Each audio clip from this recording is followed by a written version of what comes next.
The crystal wine glasses clinked as Eleanor Carrington topped off everyone's drinks, her flawless hostess smile never faltering.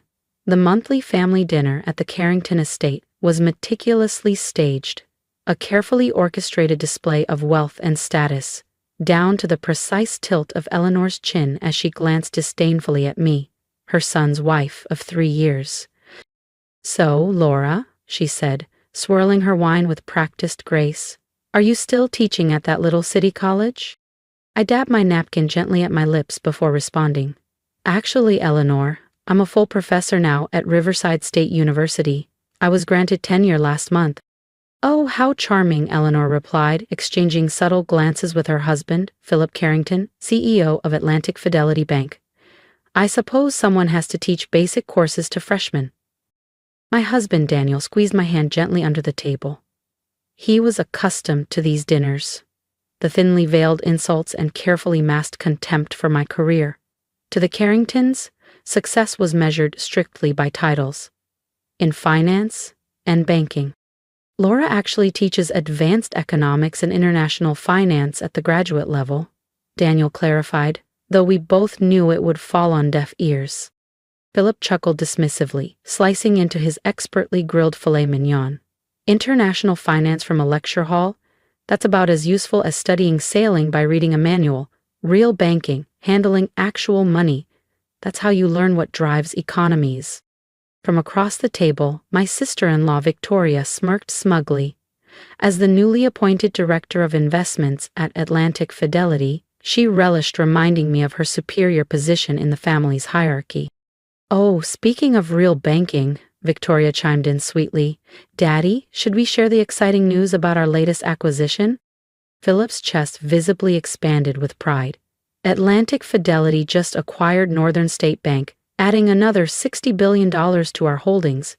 Now that's practical economics. "How wonderful," I murmured politely, sipping my wine to conceal my true thoughts.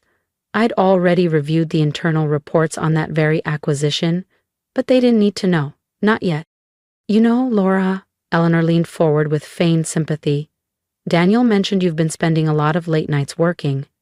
If teaching has become too demanding, perhaps Philip could find a nice administrative position for you at the bank. Entry level, of course." Daniel began to protest, but I touched his arm gently. "Thank you, Eleanor, but I'm actually quite occupied with my current research project for the Treasury Department." Victoria laughed openly. "Are you grading exams for them now, too?" I smiled evenly and shifted the conversation gracefully onto safer ground. Victoria's recent getaway to Tuscany, Philip's latest vintage car, Eleanor's upcoming charity gala. Let them speak freely. Let them assume. They had no idea who was really seated at their perfectly polished table. Later, as Daniel and I drove back to our modest townhouse, always a quiet disappointment to his family, he sighed heavily. "I'm sorry, Laura. They just don't know any better." "It's fine," I reassured him, glancing at my phone as another confidential email notification flashed across my screen. Sometimes, being underestimated has its advantages. He shook his head gently. "Still, I wish they could see the depth of your work, your true impact." I squeezed his hand warmly. Daniel was the only one who understood the full significance of my research, though even he didn't fully grasp the contents of the report I was finalizing. Back home, in my quiet study, I opened my laptop and returned to the document that had consumed my attention for the past 6 months. The official letterhead read clearly, "United States Treasury Special Committee on Financial Stability and Risk Management." As chief analyst and committee chair, I had been discreetly investigating systemic vulnerabilities within major regional banking institutions. It began as a routine evaluation, but what I uncovered had evolved into something far more consequential.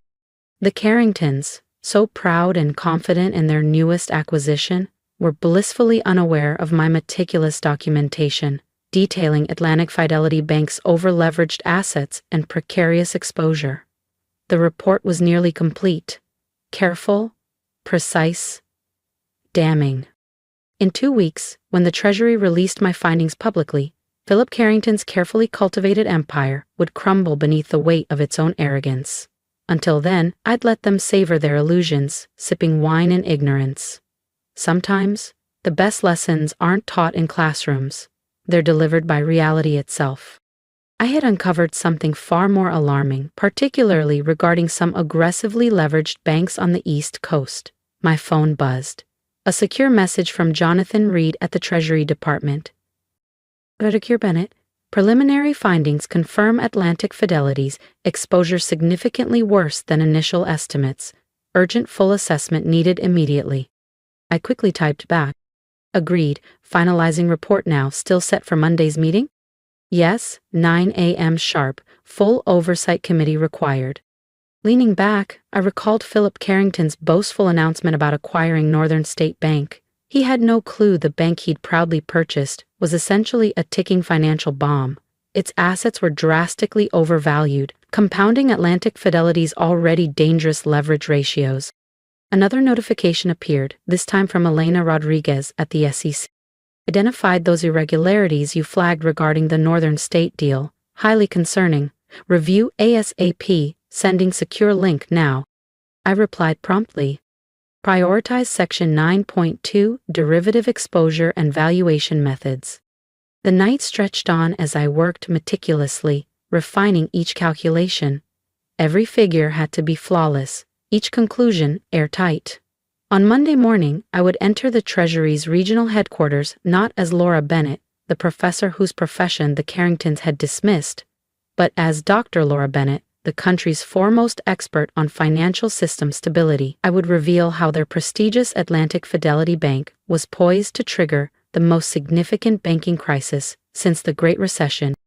My mind drifted back to Eleanor's condescending smirk, Victoria's sneering laughter, and Philip's arrogant dismissal of my academic knowledge.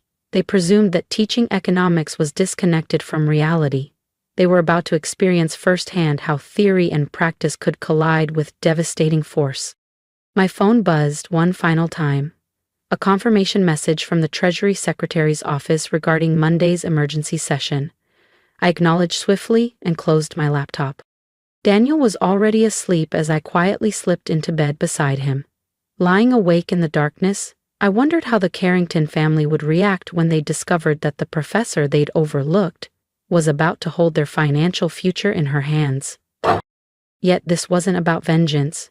It was about safeguarding the economy from precisely the reckless arrogance Philip Carrington had cultivated for years, believing his bank was untouchable, his status unchallengeable. Monday would alter everything. Still, a quiet human part of me looked forward to witnessing their stunned realization that the underestimated professor understood banking far better than they ever had. I drifted off to sleep, mentally rehearsing every detail of my presentation. In less than 48 hours, I'd stand before the most powerful financial regulators in the nation, and the Carringtons' illusions would crumble. I arrived at the Treasury's regional headquarters early, at 7:30 a.m. sharp, well ahead of the 9 a.m. meeting. The security guard recognized me immediately, offering a respectful nod without requesting my credentials. As chair of the Financial Stability Committee, I'd practically lived in this building for the past half year. Dr. Bennett, Jonathan Reed from the Treasury greeted me in the conference room, coffee in hand and a folder of his own notes ready. Glad you're early. The preliminary findings confirmed Atlantic Fidelity's exposure is even worse than we thought. We'll need a comprehensive evaluation immediately. I anticipated as much, I replied calmly, opening my files to the relevant section. I've prepared a full breakdown. Derivative risks alone are far beyond acceptable thresholds. We spent the next hour scrutinizing the finalized data. Jonathan's face turned increasingly grim with every page turned. At 8:45 a.m., Treasury Secretary Margaret Collins arrived, accompanied by senior officials from the Federal Reserve and the Oversight Committee members. Greetings were somber and brief, tension heavy in the air. Elijah Brooks, head of the Federal Reserve's Regional Supervision, spoke first. Dr. Bennett, are we ready? Yes, completely, I replied calmly, projecting an unwavering confidence that came from months of preparation. Margaret nodded firmly. Good. Then let's begin. I opened my presentation with precision, methodically unraveling Atlantic Fidelity's catastrophic financial position. The room fell silent, as my analysis exposed the gravity of their derivative exposure, reckless lending practices, and dangerously inflated valuations from the Northern State Bank acquisition. As I presented the indisputable evidence, I couldn't help but imagine the Carrington family's shock.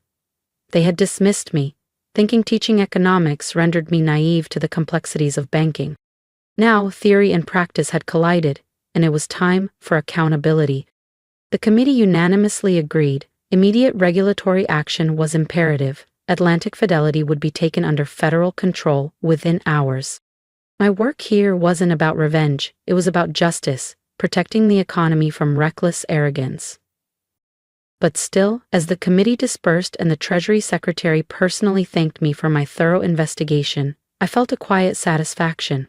The Carringtons would finally grasp who truly understood real banking. And that, perhaps, was justice enough? Systematic misrepresentation in their risk assessments. Dr. Bennett, your model predicting their vulnerability was absolutely accurate. I nodded, pulling up my final presentation slides as other committee members filed into the conference room. Representatives from the FDIC, the Office of the Comptroller of the Currency, and various state banking regulators. At precisely 8:45 a.m., my phone buzzed. It was a text from Daniel. Dad just received an urgent call, heading to Atlantic Fidelity HQ. Everything all right? I replied succinctly. Turn on CNBC in about an hour. At exactly 9 a.m., the large oak doors swung open and Philip Carrington marched in, flanked by his executive team and attorneys. His confident swagger faltered abruptly when his gaze met mine, seated at the head of the long conference table. Laura? Philip stammered, visibly startled. What? This must be some mistake. No mistake, Mr. Carrington, I responded evenly. Please, sit down. We have urgent matters to discuss. I was informed this was a Treasury Oversight Committee, he protested, glancing around in disbelief. Where's Secretary Collins? Secretary Collins is joining virtually. I gestured toward the large screen where her face, along with several others, appeared in solemn readiness. As committee chair, I'll be leading today's session. Philip's expression shifted swiftly, from confusion to disbelief and then to dawning realization and dread. The professor he'd so casually dismissed was now presiding over his fate. For those just joining us, I began, my voice steady and authoritative. I am Dr. Laura Bennett, Chair of the Treasury's Special Committee on Financial Stability and Risk Management. We are here to discuss grave concerns regarding Atlantic Fidelity Bank, especially following its recent acquisition of Northern State Bank. I clicked forward to the first slide, a detailed yet simplified chart showing Atlantic Fidelity's complex web of risk exposure. Even simplified, it elicited audible gasps throughout the room. Our 6-month investigation uncovered persistent patterns of risky practices, I continued.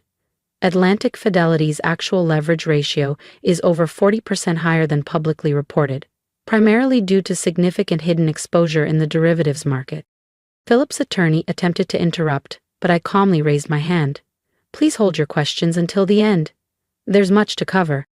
For the next hour, I meticulously detailed the troubling facts we discovered. Creative accounting practices, obscuring true risk levels, inflated asset valuations from the Northern State acquisition, and dangerous derivative positions capable of triggering systemic fallout across numerous financial institutions. In conclusion, I said firmly, advancing to the final slide, Atlantic Fidelity's present position poses an unacceptable risk to the entire financial system. This committee therefore recommends immediate regulatory intervention, including a temporary suspension of trading in Atlantic Fidelity stock, a restructuring of executive leadership, and a comprehensive audit of all holdings. Philip finally recovered enough composure to protest. This is absurd. You can't possibly have that authority. You're just a professor. Dr. Bennett, Secretary Collins interjected from the large screen, her tone sharp, is one of our most esteemed experts on financial risk. Her models accurately predicted vulnerabilities leading up to the 2008 financial crisis, and they're currently standard curriculum at Wharton and Harvard. Perhaps, if you had attended one of her annual seminars at Treasury, you'd understand. My phone was vibrating constantly now. News had broken publicly. Daniel sent another quick message. Mom and Victoria watching CNBC. Your name just appeared as Treasury Committee Chair. Mom dropped her coffee mug. The hours that followed blurred into intense discussions, legal maneuvering, and increasingly frantic attempts by Philip and his team to avoid the inevitable consequences. By late afternoon, Atlantic Fidelity's stock had plunged more than 60%. Philip sat slumped at the table, the fight drained from his once proud demeanor. Eleanor's earlier disdain and Victoria's arrogance felt distant, petty. This wasn't personal. It was about accountability and protecting the economy from unchecked recklessness. I gathered my notes and rose from the table. Secretary Collins thanked me warmly, recognizing my meticulous work. The regulators and committee members dispersed swiftly to begin implementing immediate safeguards. As I left the conference room, my phone buzzed again, Daniel's message making me smile softly. "Proud of you, Laura. Looks like everyone finally learned who really understands banking." Stepping outside into the crisp evening air, I exhaled deeply. Justice had been served. Not through vengeance, but through expertise and integrity. Sometimes, simply doing your job exceptionally well is enough to change everything. I had been suspended as CEO, and federal regulators had swiftly installed an interim management team. I gathered my materials as the room slowly emptied, regulators and lawyers splitting into smaller groups to address various aspects of the intervention. Philip Carrington remained seated, his gaze fixed blankly on the polished surface of the conference table. "Why didn't you say something earlier?" he finally asked, his voice weary and hollow. "All those family dinners. Why didn't you warn us?" "Would it have mattered, Philip?" I replied softly. "Would you have listened to my concerns about your risk practices?" He stared silently, offering no reply. We both knew the answer. That evening, I returned home to find Daniel waiting in the kitchen with a glass of wine and a proud smile. "You were incredible today," he said warmly, holding up his phone. Clips from various financial news outlets displayed headlines about the dramatic regulatory intervention spearheaded by banking expert Dr. Laura Bennett. "How's your family handling it?" I asked, cautiously. He chuckled lightly.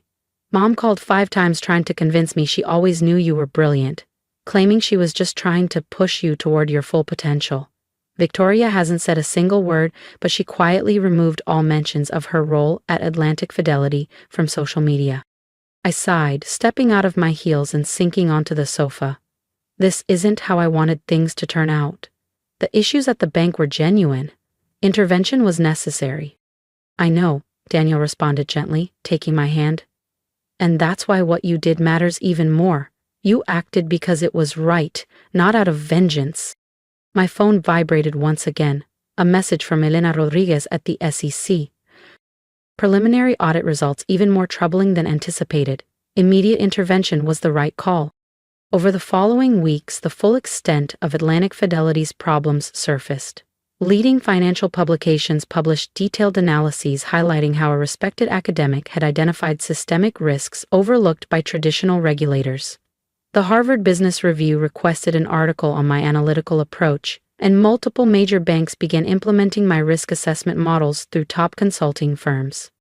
Predictably, the Carringtons' monthly dinner stopped abruptly. But 2 weeks after the intervention, Eleanor Carrington appeared unexpectedly at my university office. She stood awkwardly by the door, absorbing the numerous awards, published research articles, and photographs of me alongside Federal Reserve and Treasury officials. She began hesitantly, then cleared her throat. "I'm sorry, Laura, we underestimated you in so many ways." Gesturing to the chair across from me, I replied, "Banking isn't simply about profits, Eleanor. It's about understanding complex systems, identifying patterns, managing risk. That's precisely what I teach and research." She nodded slowly, eyes lowered. "Philip always insisted your academic knowledge had no place in real banking. Now he's barred from the industry, and you're advising the Treasury Secretary herself." Leaning forward slightly, I offered, "Would you like to hear what I'm working on now?" Eleanor looked up, surprised. "You'd be willing to tell me?" "I'm developing new frameworks to strengthen community banks, strategies to enhance stability and competitiveness," I explained earnestly. "Banking should focus on serving communities and promoting sustainable growth, not just chasing profits and risk." She paused thoughtfully. "Could you share more?" For the next hour, I outlined my research and proposals, genuinely impressed, as Eleanor posed thoughtful, insightful questions. By the end, something fundamental had shifted between us. As she stood to leave, Eleanor hesitated briefly. "You know, we're thinking of restarting the family dinners. At a smaller home, obviously. Would you and Daniel consider coming?" I smiled warmly. "I'd like that, perhaps with less discussion about banking this time." She actually laughed, a genuine relaxed laugh I'd never heard from her before. Definitely fewer banking topics. 1 year later, I sat comfortably in my office at the Treasury Department, dividing my time evenly between regulatory work and teaching. On my office wall hung a framed copy of the Harvard Business Review cover, "The Professor Who Predicted the Crisis: How Academic Rigor is Transforming Financial Oversight." My phone buzzed, a text from Daniel reminding me about tonight's family dinner. These days, the conversations around the Carrington family table had genuinely transformed. Gone were the subtle insults and dismissive glances. Instead, our discussions revolved around personal stories, shared laughter, and even Eleanor's latest community outreach project. As I prepared to leave, I paused briefly, reflecting on the past year's events. I had never intended revenge or vindication. I had simply performed my duty. Yet in doing so, I'd not only reshaped banking oversight, but also built bridges where none seemed possible. And perhaps, I thought, that was the true measure of success, changing minds through integrity, diligence, and genuine commitment to doing what was right. Victoria had found a surprising new passion, leading a nonprofit dedicated to microfinance initiatives in underserved communities. Philip, humbled and wiser, was now teaching business ethics at a local community college. Eleanor had become one of my most enthusiastic partners in promoting financial literacy programs. As I packed my belongings to head home, I reflected on what I always told my graduate students at the start of each semester. Banking isn't about power or prestige. It's about understanding how money moves through interconnected systems, shaping everyday lives. Often, the deepest insights come not from chasing deals, but from carefully studying theories behind them. Now, my students listen intently, especially since the Atlantic Fidelity case study had become part of the standard curriculum. Walking to my car, I passed students discussing my latest published research. Spotting me, one nudged the others, and their conversation halted abruptly, faces anxious yet curious. "Don't let me interrupt," I smiled gently, "though if you're debating derivative exposure calculations, I'd be glad to explain my methods." Their eyes brightened instantly, and we dove into animated discussion. After all, true expertise wasn't about titles or family connections. It was about knowledge, integrity, and making things better for everyone. If you've been inspired by my journey, I genuinely appreciate your support. Please share your thoughts below. I'd love to hear your feedback and personal reflections. Did you find inspiration in my experience standing firm against those who underestimated me? Have you ever faced situations where others questioned your worth or expertise? Let's connect in the comments. I'd love to hear your stories, your insights, and any advice you'd give someone navigating similar challenges. Your encouragement and feedback means so much, especially knowing many of us face times when others underestimate us. My journey was never about revenge. It was about doing what was right despite opposition, misunderstanding, or disrespect. Have you experienced moments when simply doing your job well turned out to be your greatest strength? How did you handle being underestimated, and what wisdom can you share? Let's discuss how perseverance and integrity can lead to meaningful success, even when the world doubts you. Lastly, I encourage you to apply these lessons to your own life. Remember that true success doesn't hinge on titles, status, or approval from others. It's rooted in integrity, knowledge, and perseverance. When faced with opposition, stay grounded in your expertise and values. Use the doubts of others as motivation to grow stronger, smarter, and more resilient. Most importantly, never shy away from standing up for what's right, even when it's difficult or unpopular. By doing so, you'll not only prove your critics wrong, you'll prove yourself right in the best possible way, by making a difference. Thank you for supporting my journey, and I'm cheering you on in yours.